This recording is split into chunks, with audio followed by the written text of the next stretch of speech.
ये आकाशवाणी रायपुर है। छत्तीसगढ़ी समाचार बुलेटिन के संग किरण वर्मा के जय जोहार। केंद्रीय श्रम और रोजगार राज्य मंत्री संतोष गंगवार हकीन है कि नागरिकता संशोधन कानून कोनो समाज ला प्रताड़ित करे बर नहीं है। ओमन कीन के ए कानून नागरिकता दे बर है, न कि नागरिकता लहुटाए बर। आज राजधानी रायपुर में पत्रकार मन ले गोट बात करत ओमन कीन के कुछ मनखे मन ह ए कानून के विरोध में माहौल बनाए के कोशिश करत थे। श्री गंगवार हकीन के ए कानून ले भारत के नागरिक मन लो कोनो प्रकार के परेशानी नहीं होही। ए मौका में पूर्व मुख्यमंत्री और भाजपा के राष्ट्रीय उपाध्यक्ष डॉक्टर रमन सिंह घलो मौजूद रहिन। बता दें कि केंद्रीय मंत्री अपन रायपुर प्रवास के दौरान उद्योगपति, चार्टेड अकाउंटेंट, डॉक्टर और सब्बो धर्म के लोगन मन ले भेंट करिन और नागरिकता संशोधन कानून के बारे में जानकारी दिन। नागरिकता संशोधन कानून के मुद्दा ऊपर भाजपा ह आज ले घर घर जन जागरण अभियान शुरू करे है। अभियान के शुरुआत बर केंद्रीय श्रम और रोजगार राज्य मंत्री स्वतंत्र प्रभार संतोष गंगवार आज रायपुर पहुंचिन। ए दौरान ओमन कई ठीन समुदाय ले गोट बात करके कानून के बारे में विस्तार ले बताइन। श्री गंगवार ह मोवा में लोगन मन ले सीधा गोट बात करिन और केंद्र सरकार के उद्देश्य और प्रयास ऊपर प्रकाश डालिन। सुनैया मन ला बता दें कि समसामयिक विषय में आधारित हमार साप्ताहिक कार्यक्रम बातों बातों में ए भगत नागरिकता संशोधन अधिनियम के दूसरैया कड़ी ऊपर केंद्रित रही। नागरिकता संशोधन अधिनियम बारे में पूरा जानकारी लेबर आकाशवाणी समाचार ह गोट बात करे है जाने माने राजनीतिक विश्लेषक शशांक शर्मा ले। ए गोट बात के प्रसारण आज रतिहा 8:30 बजे आकाशवाणी केंद्र रायपुर ले करे जाही। एला प्रदेश स्थित आकाशवाणी के सब्बो केंद्र एके संग्रह रिले करही। प्रदेश के सरकारी अस्पताल मन में जौन बीमारी के इलाज हो सकत है ओकर बर अब प्राइवेट अस्पताल मन ला भुगतान नहीं करे जाही।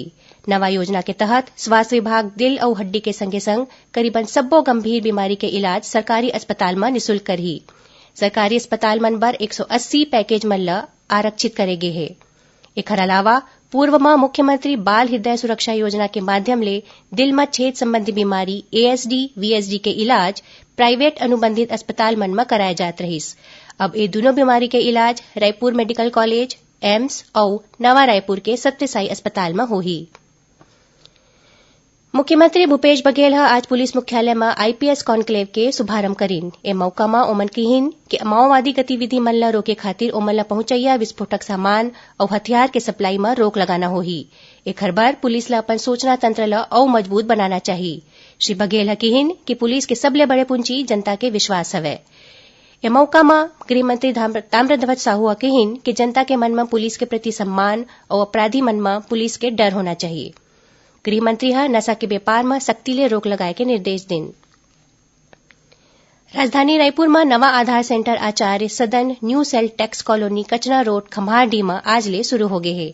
एक शुभारंभ लोकसभा सांसद सुनील सोनी करिन।